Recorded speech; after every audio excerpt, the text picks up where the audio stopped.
नमस्कार दोस्तों, नमस्ते। केवाईपी यूट्यूब चैनल में आपका स्वागत है। और आज के वीडियो में हम आप लोग को बताने जा रहे हैं कि एक केवाईपी सेंटर पे मिनिमम कितने एलएफ काम कर सकते हैं और अधिकतम कितने एलएफ काम कर सकते हैं।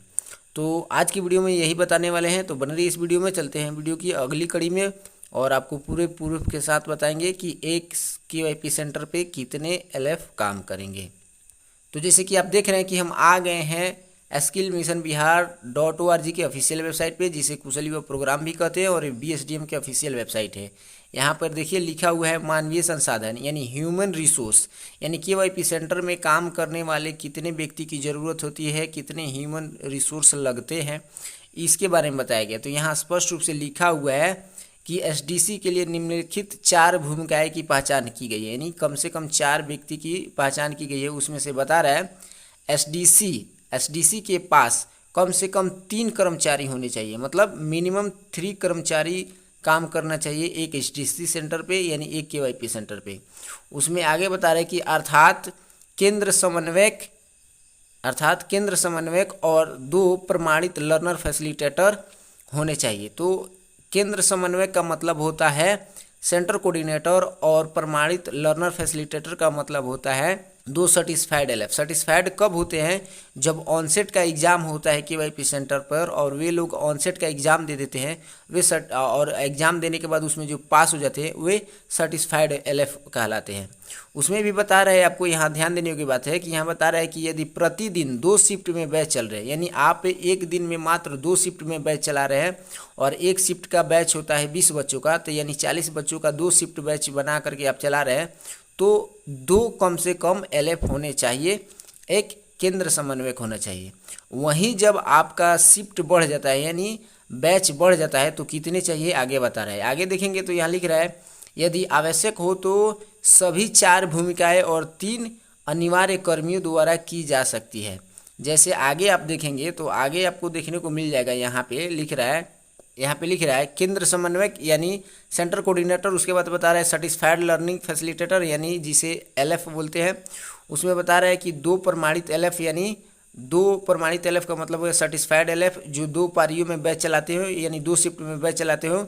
लेकिन जब प्रत्येक केवाईपी एसडीसी रनिंग बैचों में अगर 3 शिफ्ट में बैच चलता हो, यहाँ बता रहे देखिए ध्यान से देखिएगा, 3 शिफ्टों में अगर बैच चलता हो, एक दिन में 3 शिफ्ट में बैच चलता हो, तो वहाँ 4 प्रमाणित एलएफ की आवश्यकता होती है।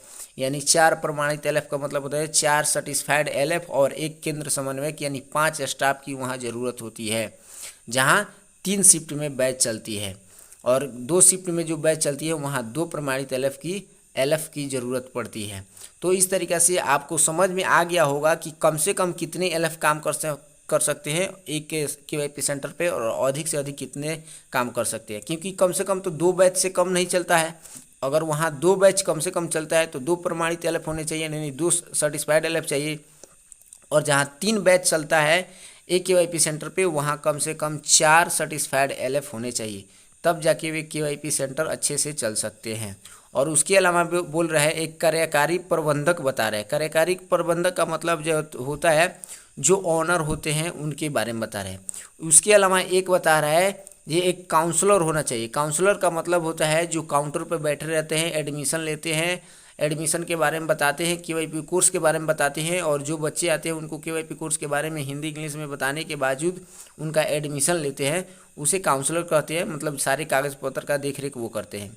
और कार्यकारी प्रबंधक मतलब जो सेंटर ओनर हो गए। यानी इस तरीक़े से जो बताया है आपको टोटल स्टाफ, यहाँ जैसे 4 और 3 7 स्टाफ के बारे में बताया है वो चीज़ हो जा रहा है। जैसे कि आप गिन लेंगे, एक तो हो गया सेंटर कोऑर्डिनेटर, एक सेंटर कोऑर्डिनेटर हो गया। अगर 3 शिफ्ट में बैच चल रहा है तो यहाँ 4 एलएफ हो गया, यानी 5 हो गए। उसके बाद एक सेंटर ऑनर हो गए, 6 हो गए। उसके बाद यहाँ काउंसलर हो गए, 7 हो गए। इस तरीके से यानी 7 स्टाफ अधिकतम काम कर सकते हैं एक केवाईपी सेंटर पे। और कम से कम आपको इसमें से कितने काम कर सकते हैं, तो यहाँ से 2 हटा देंगे, यानी 5, कम से कम 5 स्टाफ और अधिकतम 7 स्टाफ काम कर सकते हैं।